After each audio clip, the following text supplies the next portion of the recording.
కర్నూలు జిల్లాలో సంప్రదాయ పిడకల సమరం హోరాహోరీగా సాగింది. వేల మంది సమక్షంలో జరిగిన పిడకల సమరం ఉత్కంఠ రేపింది. దశాబ్దాల కాలం నాటి పిడకల సమరం ఈసారి కూడా వైభవంగా జరిగింది. భద్రకాళి వీరభద్రస్వామి భక్తులు రెండు వర్గాలుగా విడిపోయి ఒకరికిపై మరొకరు పిడకలు విసురుకొని భక్తిని చాటుకున్నారు. కర్నూలు జిల్లా అస్పరి మండలం కైరుప్పలలో భద్రకాళీదేవి వీరభద్రస్వామి ఆలయానికి వందల సంవత్సరాల చరిత్ర ఉంది. ఉగాదిని పురస్కరించుకుని పిడకల సమరం నిర్వహిస్తారు. గ్రామస్తులు వీరభద్రస్వామి కాళికాదేవి వర్గీయులుగా విడిపోయి పరస్పరం పిడకలతో దాడి చేసుకున్నారు. ఒకరిపై ఒకరు పిడకలు విసురుకుంటూ గుంపులు గుంపులుగా కదిలారు. అలాగే ఎవరికి వారు పైచేయి సాధించేందుకు పిడకల సమరంలో హోరాహోరీగా తలపడ్డారు.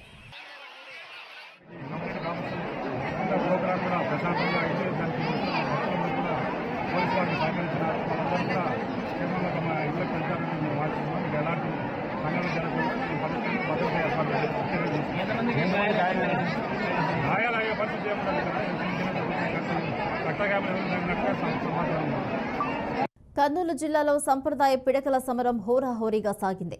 వేల మంది సమక్షంలో జరిగిన పిడకల సమరం ఉత్కంఠ రేపింది. దశాబ్దాల కాలం నాటి పిడకల సమరం ఈసారి కూడా వైభవంగా జరిగింది. భద్రకాళి వీరభద్రస్వామి భక్తులు రెండు వర్గాలుగా విడిపోయి ఒకరిపై మరొకరు పిడకలు విరుసుకొని భక్తిని చాటుకున్నారు. అలాగే కర్నూలు జిల్లా అస్పరి మండలం కైరుప్పలలో భద్రకాళికాదేవి అలాగే వీరభద్రస్వామి ఆలయానికి వందల సంవత్సరాల చరిత్ర ఉంది. ఉగాదిని పురస్కరించుకొని పిడకల సమరం నిర్వహిస్తారు. గ్రామస్తులు అలాగే వీరభద్రస్వామి కాళికాదేవి వర్గీయులుగా విడిపోయి పరస్పరం పిడకలతో దాడి చేసుకున్నారు. ఒకరిపై ఒకరు పిడకలు విసురుకుంటూ గుంపులు గుంపులుగా కదిలారు. స్థానికులు ఎవరికి వారు పైచేయి సాధించేందుకు పిడకల సమరంలో హోరాహోరీగా తలపడ్డారు. ఇదే అంశానికి సంబంధించి మరిన్ని అప్డేట్స్ మా ప్రతినిధి బసవరాజు అందిస్తారు. బసవరాజు. Thank you Bhavani. కర్నూలు జిల్లా ఆలూరు నియోజకవర్గం ఆస్పరి మండలం కైరుప్పులలో ఈ పిడకల సమరం ఒక సంగ్రామంగా ప్రతి ఏటా ఉగాది పర్వదినాన జరుగుతూ ఉంది.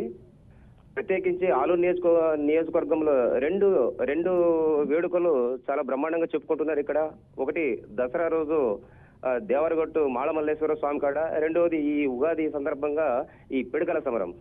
ఈ పిడకల సమరానికి ఒక చరిత్ర ఉంది. 100 ఏళ్ల పైగా చరిత్ర గల ఈ పిడకల సమరంలో ఇరువురు ప్రేమికుల్ని ఒకటిగా చేసే క్రమంలో ఇరు వర్గాలుగా విడిపోయి ఒకరినొకరు అంటే ఎండిన పిడకలతో ఆ పిడకల్లో రాళ్ల పెట్టి కొట్టుకునే ఒక సాంప్రదాయం ఆచారం అయితే కొనసాగుతూ ఉంది. ఈ క్రమంలోనే నిన్నటి రోజు జరిగిన ఈ పిడకల సమరంలో ఇరు వర్గాలు తలపడ్డారు. ఏదైతే అంటే మనకి పురాణాలు ఇతిహాసాల ప్రకారం చెప్తున్న మాట ఏదైతే ఉందో, కాళికాదేవి వీరభద్రస్వామి ఇరువురు ప్రేమించుకున్నట్లు ఒక సమయంలో వీరభద్రస్వామి కాళికాదేవిని ప్రేమించి వదిలేస్తున్నాడని ఒక ఆగ్రహంతో అప్పట్లో జరిగిన ఈ గొడవ ఇరు వర్గాల మధ్య ఈ పిడకల సమరానికి దారి తీసింది. ఆ సందర్భంలో అంటే వీరభద్రస్వామి కాళికాదేవి వాళ్ళ వీధిలోకి వెళ్లడంతో వాళ్ళంతా అప్పటికే సిద్ధపడి పిడకలతో వీరభద్రస్వామిపై తిరుగుబాటు చేయడంతో ఇటువైపు వర్గం కూడా అటువైపు వాళ్ళపైన తిరుగుబాటు చేసి ఇరువురు కొట్టుకున్నట్లు మనకు చరిత్ర తెలుస్తూ ఉంది. అంటే ప్రేమించుకున్న వ్యక్తుల్ని చరిత్ర ప్రకారం ఇతిహాసం ప్రకారం వీళ్ళు ప్రేమించుకున్న వాళ్ళని ఒకటిగా చేసి పెళ్లి చేసే ఒక మహత్తర ఘట్టమే ఈ పిడకల సమరం. ఇది చివరికి ఈ గొడవ బ్రహ్మదేవుడి దృష్టికి వెళ్ళినట్లు ఆ బ్రహ్మదేవుడు శివుడి ఆజ్ఞతో ఇరు వర్గీయులను శాంతింపచేసి చివరికి పిడకల సమరం అనంతరం ఇరువురికి పెళ్లి చేసి ఒక్క జంటగా చేయడము ఇక్కడ సాంప్రదాయంగా జరుగుతూ ఉంది.